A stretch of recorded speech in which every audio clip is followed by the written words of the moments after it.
And a very warm welcome to all. Today's our topic of discussion is resource based view, RBV. सो जैसे हम लोग strategic management में discuss कर रहे हैं, स्ट्रैटेजिक मैनेजमेंट का जो सबसे पहला प्रोसेस होता है वो होता है एनवायरमेंटल एनालिसिस का। एनवायरमेंटल एनालिसिस जब हम कर रहे हैं तो सबसे पहले जानने का ज़रूरत है कि बिज़नेस एनवायरनमेंट होता क्या है। तो बिज़नेस एनवायरनमेंट आपके दो टाइप के होते हैं, इंटरनल वर्सेस एक्सटर्नल। तो इंटरनल एनवायरनमेंट में आपके जितने फिजिकल रिसोर्सेज, आपके एम्प्लॉयज़, फाइनेंसेस, ये सारे आ जाते हैं। और एक्सटर्नल रिसोर्स बिजनेस एनवायरनमेंट में आपके माइक्रो एनवायरनमेंट हो जाता है, मैक्रो एनवायरनमेंट हो जाता है। माइक्रो में आपके सप्लायर्स, आपके कॉम्पिटिटर्स, आपके कस्टमर्स, ये सारे लोग आ जाते हैं। और मैक्रो एनवायरनमेंट में इस mostly of the pastel analysis where we go by political, economical, social, technological, legal, ecological or environmental factors.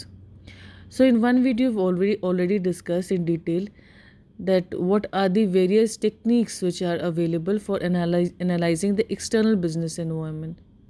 Now one of the methods of analyzing the internal business environment, internal क्या था? internal था आपके जो various resources हैं आपके पास, जो employees वगैरह है वो आपके पास है। तो बेसिकली हम अपने इंटरनल रिसोर्स को एनालाइज कर रहे हैं, उसको पूरा स्कैन कर रहे हैं, ये जानने के लिए कि बेसिकली हमारे स्ट्रेंथ्स और वीकनेसेस क्या क्या हैं।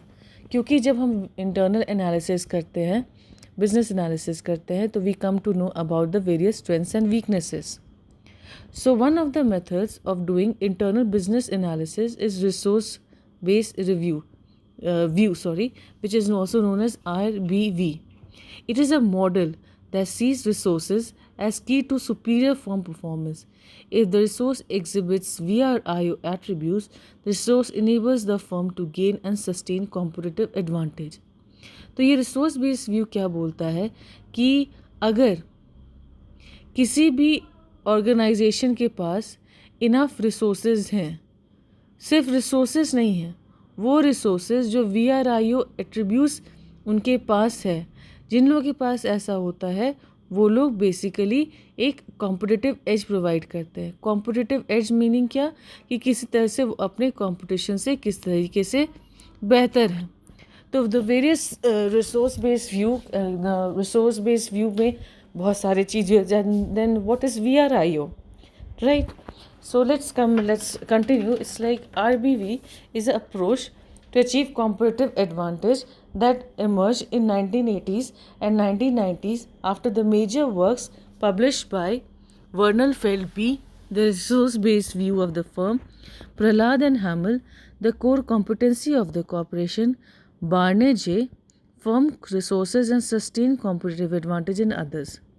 The supporters of this view argue that organizations should look inside the company to find their sources of competitive advantage instead of looking at competitive environment for it.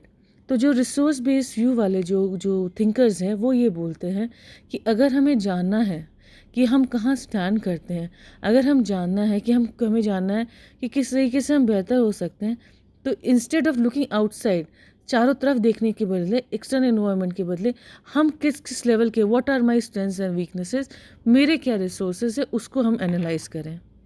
Now this is one view which explains the RBV. अगर resource based views है तो resource based view में it relies upon what, it relies upon the resources. Resources किसके? Resources organisation के. Resources क्या होते हैं? Resources और goods and services use to produce more goods and services. तो यहाँ पे जब रिसोर्सेज बहुत टेंजिबल आ रहा है, इनटेंजिबल आ रहा है. टेंजिबल क्या रिसोर्सेज होंगे? वो रिसोर्स जिसे हम टच कर सकते हैं, जैसे आपके plant, machinery, money, anything that can be touch. Intangible resources जिसे आप टच नहीं कर सकते हैं, जैसे आपका brand name, goodwill, innovation, research and development, इसे आप टच नहीं कर सकते हैं. लेकिन ये सब चीज़ आपके कंपनी के प्रॉफिटेबिलिटी में बहुत बड़ा योगदान प्रोवाइड करता है. तो जो भी आपके टैंजिबल या इनटैंजिबल रिसोर्सेज हैं, जो हेट्रोजीनियस है और इमोबाइल है, और जिसके पास VRIO एट्रीब्यूट्स है, वो जो है वो कंपनी को competitive advantage provide करता है. Now come to think of, we have been talking about VRIO. After all, what is VRIO? Right? So let me come to this one and then we'll go ahead. ये VRIO, this is this thing which is available on screen right now. V is for valuable, R is for rare, C is for costly to imitate, right?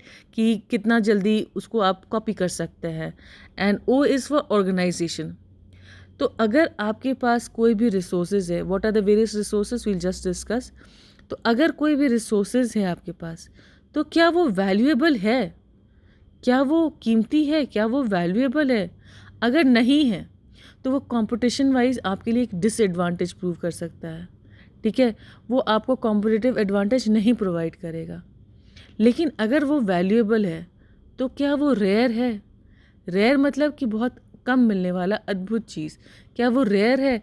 ऐसा नहीं कि हर एक जन के पास वो available है. अगर वो रेयर नहीं है तो देयर इज़ कॉम्पिटिटिव पैरिटी, आपका कंपटीशन बढ़ सकता है उससे, क्योंकि सबके पास हो सकता है. रेयर नहीं है तो आराम से अवेलेबल है तो कोई भी इसको रख सकता है. लेकिन अगर रेयर है, अगर वो एकदम अद्भुत चीज़ है, तो is it costly to imitate, मतलब क्या उसको कॉपी करना आसान है? अगर कॉपी करना आसान नहीं है तो बहुत सारे कंपटीशन और बहुत सारे ऐसे लोग खड़े हो जाएंगे, अगर इंडस्ट्रीज़ खड़ी हो जाएंगी जो इसको तुरंत कॉपी कर लेंगी, राइट? और तुरंत आपका और वो कंपटीशन बढ़ता चला जाएगा. लेकिन अगर ये चीज़ कॉपी करने में या इमिटेट करने में मुश्किल होती है या फिर कॉस्टली होती है, तब क्या ये ऑर्गेनाइजेशन क्या organise to capture value, value to whom, value to the customers, क्या वो कस्टमर्स को वैल्यू प्रोवाइड कर रहे हैं?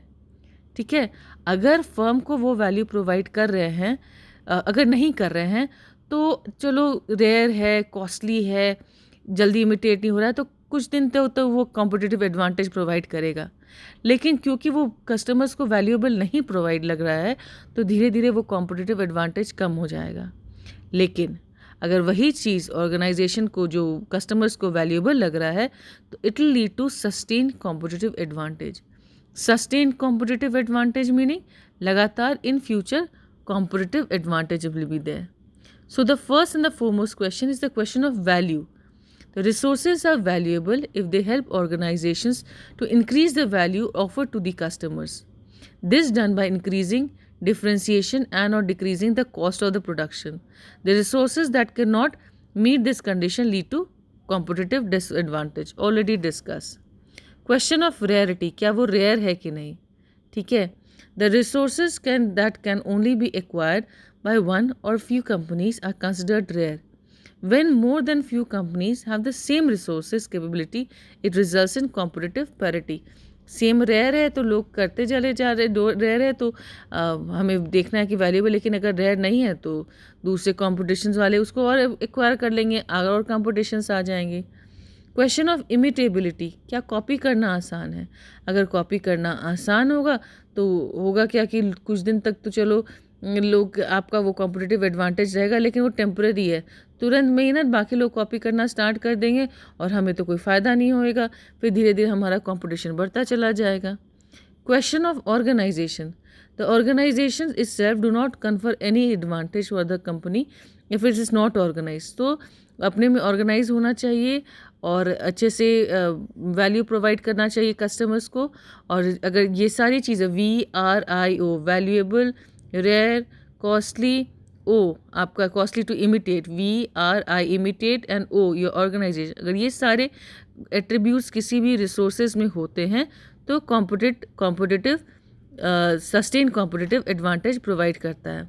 तो this entire text is based on the same thing कि रिसोर्स वाला जो व्यू वो लोग बोल रहे हैं कि रिसोर्स बेस्ड व्यू जो है टैंजिबल इंटैंजिबल एसेट्स को देखते हैं, जो हेट्रोजीनियस और इमोबाइल होना चाहिए, जिनके पास VRI एट्रीब्यूट्स होने चाहिए. अगर ये एट्रीब्यूट्स हैं तो कॉम्पिटिटिव एडवांटेज होएगा. और ये वाले लोग बोल रहे हैं, जो ये थिंकर्स हैं जो रिसोर्स बेस्ड व्यू पे देखते हैं, वो ये बोलते हैं कि इधर उधर बाहर एक्सटर्नल इन्वायरमेंट आप क्या देख रहे हो, पहले अपने घर की बात देखो, आपके पास क्या रिसोर्सेज हैं, कितने अच्छे रिसोर्सेज हैं, right? Now, what are tangible assets? Tangible assets are the land, buildings, machinery, equipment, capital, etc. Intangible assets कैसे होते हैं? जिसका physical presence नहीं होता है, but it's still owned by the company. Brand, reputation, trademark, intellectual property are all intangible assets. ठीक है। और इसको बनाने में जैसे आप अगर चाहें तो जो फिज़िकल एसेट्स होते हैं या टैंजिबल एसेट्स होते हैं वो आप तुरंत मार्केट से ले आ सकते हैं, लेकिन ये जो इनटैंजिबल एसेट्स है हम मार्केट से ख़रीद नहीं सकते। ये over time with long time दूसरों के साथ काम करते करते धीरे धीरे डेवलप होता है। Two other critical assumptions of RBV are that resources must be heterogeneous and immobile. The first assumption is that skills, capabilities, and other resources that the organization possess differ from one company to another. दो चीज़ होता है, homogeneous, heterogeneous. Homogeneous मतलब एक जैसा, heterogeneous मतलब अलग जैसा, अलग अलग। तो जो भी रिसोर्सेज हमारे पास हैं उसका जो स्किल्स है, कैपेबिलिटीज़ है, वो सारे ऐसे हैं कि सब ऑर्गेनाइजेशन में दूसरे ऑर्गेनाइजेशन से अलग हैं। प्लस क्या है कि हमारे पास जितना हमें ज़रूरत है उतना अवेलेबल है, सबका मिक्सचर हमारे पास अवेलेबल है कि नहीं। देखिए क्या होता है ना, अगर लेबर ही होता है तो 3 टाइप के लेबर हो जाते हैं, एक स्किल हो जाता है, एक अनस्किल्ड हो जाता है, एक सेमी स्किल्ड हो जाता है। तो होता है कि ऐसा नहीं है कि हमें सारे स्किल्ड लेबर्स ही ज़रूरत होते हैं, कुछ स्किल लेबर्स की ज़रूरत होती है, कुछ सेमी स्किल लेबर्स की ज़रूरत होती है, कुछ अनस्किल लेबर्स की ज़रूरत होती है, राइट। तो ऑर्गेनाइजेशन का है कि वो देखे कि उनके पास एक हेट्रोजेनस ग्रुप है, जिस जिस तरह का उनकी ज़रूरत है, स्किल अनस्किल लेबर सारे उनके पास अब अवेलेबल है, और जो जिस काम करने में अच्छा है उसको वो आप वहीं पे एम्प्लॉय कर रहे हैं, जो जिस काम में करने का सूट करता है। इससे क्या होता है, कॉम्पिटिटिव एडवांटेज मिलता है। This is the scenario perfect competition, yet real world markets are far from perfect. हालांकि ऐसा नहीं होता है। The competition between Apple, you can go through this, the link would be provided here. Immobile. The second assumption of RBV is that the resources are not mobile and do not move from company to company, at least in the short run. Due to this immobility, companies cannot replicate rival resources and implement the same strategies. ठीक है। Intangible resources such as brand equity, process, knowledge, or intellectual property are usually immobile. Immobile, what is mobile? Mobile means जो move कर सकता है, immobile जो नहीं move कर सकता है। तो ये सेकेंड एजम्पशन है कि जो आपके जो रिसोर्सेज है वो इमोबाइल है, वो मूव नहीं कर पा रहे एक जगह से दूसरे जगह तक, एटलीस्ट कुछ दिन तक, राइट। और ये इमोबिलिटी का क्यों होता है, ताकि राइवल्स आपको रेप्लिकेट नहीं कर सके, कॉपी नहीं कर सके, सेम स्ट्रैटेजी नहीं यूज़ कर सके। ये इनटैंजिबल रिसोर्सेज जो आपकी ब्रांड इक्विटी, प्रोसेस, नॉलेज और इंटेलेक्चुअल प्रॉपर्टी, ये सारे जनरली इमोबाइल होते हैं। Now VRI framework I just explained. So this is what is in the resource based view. Resource based view is when you have when the resources with either tangible resources or intangible resources, whether they are heterogeneous or they are immobile, have the VRI attributes. If they have this VRI attributes, valuable, rare, it is costly to imitate and organize, then it will ultimately lead to sustained competitive advantages. Sustained thing is important. Competitive advantage तो मिल जाएगा, कुछ दिन के लिए मिल जाएगा, चलो ठीक है, नहीं हमें कुछ दिनों के लिए चाहिए, हमें चाहिए कि लंबे समय तक ये हमें प्रॉफिटेबिलिटी प्रोवाइड कर दे। Hence it is called sustain competitive advantage. I hope I could make myself clear. If do you have any doubts or any suggestions, you can write in the comment box. And stay safe, happy learning. Thank you.